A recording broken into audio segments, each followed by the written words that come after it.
Joining me now is Ibrahim Hamami, who is the director of the London-based Palestinian Affairs Center, and Vehbi Baysan, who is an assistant professor at Ibn Haldun University in Istanbul. Gentlemen, welcome to Straight Talk. It's good to have you here. Vehbi, what kind of a threat Mohammed Dahlan does pose to Turkey to earn him a place on Turkey's most wanted list? But probably he's an unusual person to be on that list because, I mean, we know why, but the reason I'm saying is that probably he's the first Palestinian, put it that way. This is because his involvement in 2016 coup attempt, because previously, I mean, in the 4 months that leading to that coup attempt, actually, there are a lot of transactions, proven transactions between Dahlan and the FETÖ terror organizations who staged this attempted coup, and luckily... Why it took Turkey 3 years to put him on the most wanted list?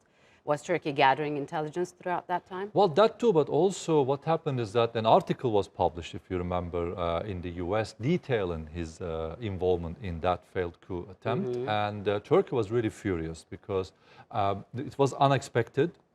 And he's an outside hand, but because of his suspicious dealings with the United Arab Emirates and what happened in Palestine and all the rest of it, so Turkey kept it for a while, quite until studying in detail his firm involvement in it. Okay. Ibrahim, his name seems to pop up every time a government is destabilized in the region. Correct. Tell us about his background. Is he acting alone? Who is he? Yeah, that's a very good question. And people think, is he a Superman that every time there's something wrong in any region in the Middle East, his name pops up? He has a hand in every area there, which is a hot area. And I mean, there are reasons why he is like that. He's not a special person, but his past has gained him this sort of notorious sort of level. I mean, he was recruited very early in the 1980s, and this is according to a guy called Yaakov Berry, who was a Shabak, the internal security, Israeli internal security apparatus. In a book he wrote, he says, my career as an intelligence man. And he said he was actually recruited in the 1980s in Tunisia. Whitley Brunner, who is a CIA operative, confirmed that. And this has been never denied by Dahlan himself, despite being widely reported. Also, they invested very heavily in him when he was in the Palestinian territories in Gaza as the head of the preventive security. And there were, I mean, like campaigns after campaigns, agreements after agreements. Dayton is one of them. Tell us about his investors. Are you implying the United States Definitely. or Israel? Is Israel grooming him? Absolutely. I mean, this is a public sort of thing. It's not a secret. Yeah. Okay. I mean, I have examples here. I mean, there was a Rome Security Accord. There was the Dayton Agreement. I mean, they channeled millions and millions of dollars to his office in specific.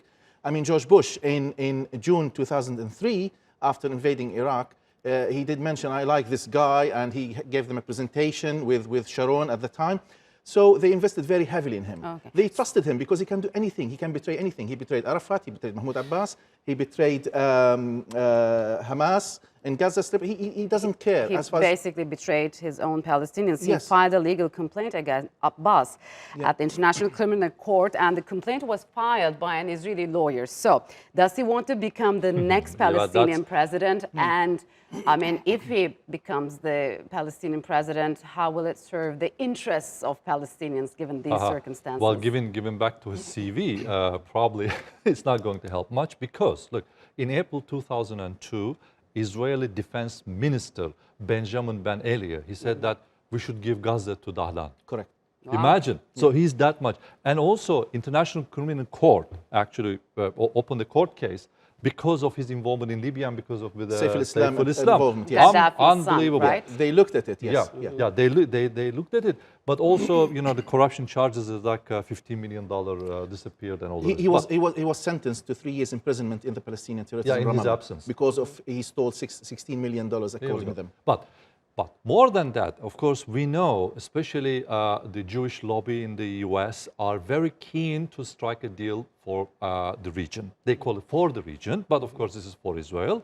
No benefit to Palestinians whatsoever. And Kushner, you remember, is actually they very much in the region trying to convince the leaders for this deal to go. But this is, I mean, if I'm wrong, correct me, but this is not really to the benefit of Palestinians Absolutely at all. No. It's just basically to, what do you want? You want a bit of money, we give you, and then we, hog the land, and then forget about the rest. What is the purpose? We see him in Libya, we see him in Egypt, we see him in Turkey and Palestine as well. So is he apparently working against radicals in those regions? Because we know he is dealing with these foreign mercenaries who assassinate Yemeni politicians, Correct. right?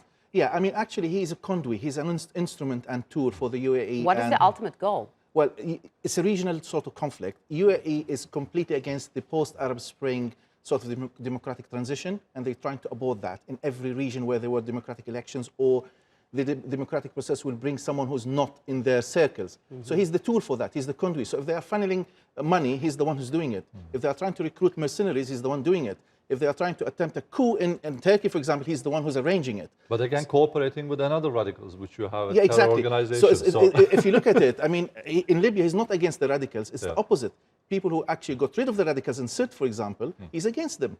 Okay, in Yemen, he's killing and assassinating leaders of the Islah Party, who's not part of the civil war. In Egypt, But it has links to Muslim Brotherhood, right? Yeah, That's why they're killing them, right? this is one of the reasons. I mean, it's a completely not against Islamic Brotherhood. It's against Islamic ideology in general. So any democratic process that brings an Islamist government, they're totally against it. Okay, regardless of who's coming back, who's coming up with it. So he's the instrument, tool, conduit for the UAE, not working. He's like having the backup, the support and protection of them. They send them all over the place. They send them to attend the Atlantic Treaty Association in Brussels in 2015, in November, to attack Turkey and President Erdogan in this meeting. They sent them to meet with President Putin in Russia in a special security arrangement to represent the UAE.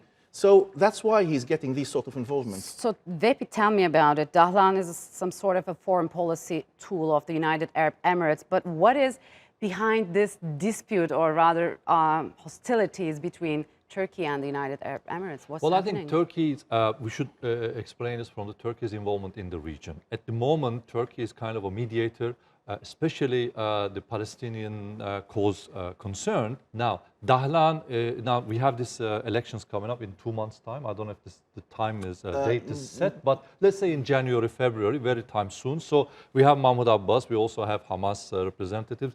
They are dealing with Turkey, and Turkey, what they want is that they don't want to involve with the elections in Palestine, but they know one thing: Dahlan should not be the next president of Palestine, and I think Turkey will do their best to avoid that. Will that happen? Well, I mean, it's not just Turkey. I think a lot of people in the Arab region, they don't want him to be in any sort of position because of his notorious, I would say, crimes in the region. Definitely the Palestinians don't want him to be there. And he's trying very hard with the money and with the sort of spider web network of contacts all over the region to get involved or get as the next PA president or chairman. But it will be up to the Palestinian people's will, right? Even if this is the outcome, that it is clean and the outcome doesn't fit with Israeli goals, they're going to do the same, exactly the same. I mean, kidnap the members of the Legislative Council, I mean, stop and freeze all the political life there. So either it brings someone they like or they stop it. All right, gentlemen, I'm afraid we're out of time. It was good to talking to you. Thank you for joining me on Straight Talk. Thank you.